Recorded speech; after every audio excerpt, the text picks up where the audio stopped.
ಮಧ್ಯಪ್ರಾಚ್ಯ ಯುದ್ಧದ ಪರಿಣಾಮವಾಗಿ ಪೆಟ್ರೋಲ್ ದರ ಏರಿಕೆ ಆಗಿದೆ. ಮೈಸೂರಿಗೂ ಕೂಡ ಈ ಪ್ರೀಮಿಯಂ ಪೆಟ್ರೋಲ್ ದರ ಹೆಚ್ಚಳದ ಬಿಸಿ ತಟ್ಟಿದೆ.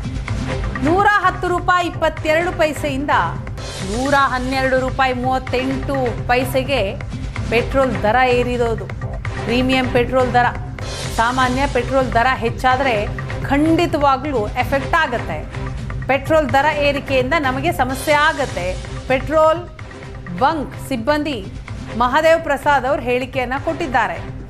ಹಳೆ ದರ 110 ರೂಪಾಯಿ 97 ಪೈಸೆ ಇತ್ತು, ಈಗ 113 ರೂಪಾಯಿ 14 ಪೈಸೆ ಆಗಿದೆ. ಸಿಬ್ಬಂದಿಗಳು ಆತಂಕವನ್ನು ವ್ಯಕ್ತಪಡಿಸ್ತಾ ಇದ್ದಾರೆ.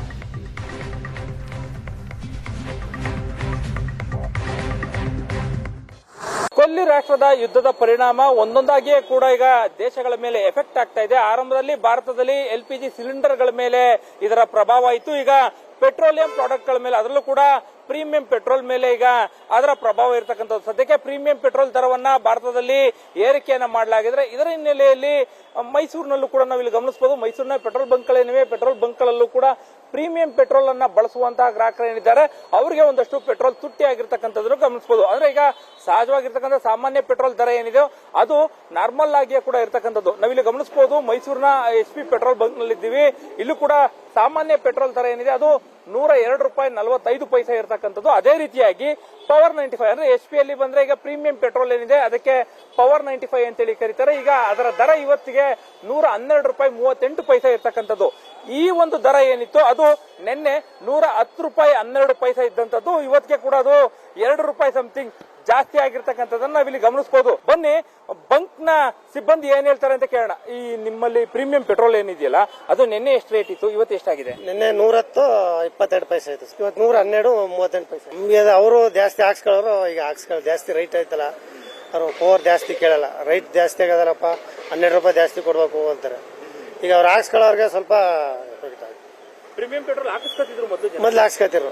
ಡೈಲಿ ಸುಮಾರು ಒಂದು ಎಷ್ಟು ಲೀಟರ್ ಹೋಗ್ತಿತ್ತು? ಡೈಲಿ ನಮ್ತ ಒಂದು 250-300 ಲೀಟರ್ ಓಡ್ತದೆ. ಇವತ್ತು ಎಷ್ಟು ಹೋಗ್ಬೋದು ಅಂತ ಇವತ್ತು ಹೇಳಕ್ಕಾಗಲ್ಲ. ಇವಾಗ ಜಾಸ್ತಿ ಏನೋ ಬಂದಿಲ್ಲ ಬೆಳಗ್ಗೆಯಿಂದ. ಪೆಟ್ರೋಲ್ ಹಾಕಿಸ್ಕೊಳಕ್ ಬಂದಂತವ್ರು ಏನಾದ್ರು ನಿಮ್ಮನ್ನ ಪ್ರಶ್ನೆ ಮಾಡ್ತಾರ? ಅಂದ್ರೆ ಈಗ ಪ್ರೀಮಿಯಂ ಪೆಟ್ರೋಲ್ ಜಾಸ್ತಿ ಆಗೈತೆ, ನಾರ್ಮಲ್ ಪೆಟ್ರೋಲ್ ಏನೋ ಜಾಸ್ತಿ ಆಗ್ಬಿಡುತ್ತೆ, ಈ ತರ ಪ್ರಶ್ನೆ ಏನೋ ಕೇಳ್ತಾರ? ಕೇಳ್ತಾರೆ. ಪೆಟ್ರೋಲ್ ರೇಟ್ ಜಾಸ್ತಿ ಆಗಿದೆಯಪ್ಪ ಅಂತಾರ. ಇನ್ನೂ ರೇಟ್ ಜಾಸ್ತಿ ಆಗಿಲ್ಲ. ಇವತ್ತು ನೋಡ್ರೆ ಪವರ್ ರೇಟ್ ಜಾಸ್ತಿ ಆಗಿದೆ ಅಂತ ಕೇಳ್ತಾರೆ. ಇವಾಗ ನಿನ್ನೆಯಿಂದ ಮೊದಲು 2-3 ವರ್ಷ ಆಗಿದೆ, 1 ರೂಪಾಯಿ 1 ಪೈಸೆ ಆಗಿರ್ಲಿಲ್ಲ. ಗ್ರಾಹಕರೊಬ್ರು ಇದ್ದಾರೆ, ಅವ್ರನ್ನ ಮಾತಾಡಿಸುವಂತ ಕೆಲಸವನ್ನ ಕೂಡ ನಾನು ಮಾಡ್ತೀನಿ. ಅಂದ್ರೆ ಇವತ್ತಿನ ಪ್ರೀಮಿಯಂ ಪೆಟ್ರೋಲ್ ದರ ಜಾಸ್ತಿ ಏನಾಗಿದೆ, ಇದಕ್ಕೆ ಏನ್ ಹೇಳ್ತಾರೆ ಅಂತೇಳಿ ನೋಡಿ. ಪೆಟ್ರೋಲ್ ರೇಟ್ ಜಾಸ್ತಿ ಆಗ್ತಾ ಇದೆ, ಅದರಲ್ಲಿ ಇವತ್ತಿಗೆ ಪ್ರೀಮಿಯಂ ಪೆಟ್ರೋಲ್ ಜಾಸ್ತಿ ಆಗ್ತಾ ಇದೆ. ಇದೆಲ್ಲ ಯುದ್ಧದ ಎಫೆಕ್ಟ್.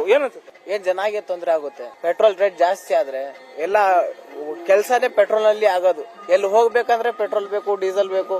ಎಲ್ಲ ರೇಟ್ ಜಾಸ್ತಿ ಆದ್ರೆ ಜನದು ಇನ್ಕಮ್ ಕಮ್ಮಿ ಆಗ್ಬಿಡ್ತದೆ. ಪೆಟ್ರೋಲ್ ಹಾಕೋಕೆ ಕಾಸು ಜಾಸ್ತಿ ಆಗ್ಬಿಡುತ್ತೆ. ಯುದ್ಧ ಇದೆ ಅನಿವಾರ್ಯ ಅಲ್ಲ ಅಂತ ಈ ಸಂದರ್ಭದಲ್ಲಿ ಯುದ್ಧ ಇದು ಸ್ಟಾಪ್ ಆಗ್ಬೇಕು. ಯುದ್ಧ ಸ್ಟಾಪ್ ಆದ್ರೆ ಏನಾದ್ರೂ ಆಗ್ಬಹುದು, ಕಮ್ಮಿ ಆಗ್ಬಹುದು ಅನ್ಸುತ್ತೆ, ಚಾನ್ಸ್ ಐತೆ.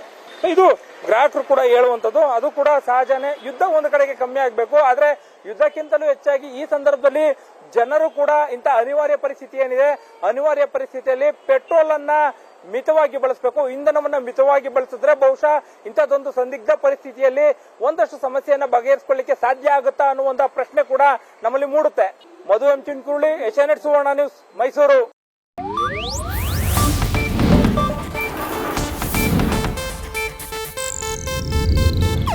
ಇದು ಏಷ್ಯಾನೆಟ್ ನ್ಯೂಸ್ ನೆಟ್ವರ್ಕ್ ಪ್ರಸ್ತುತಿ.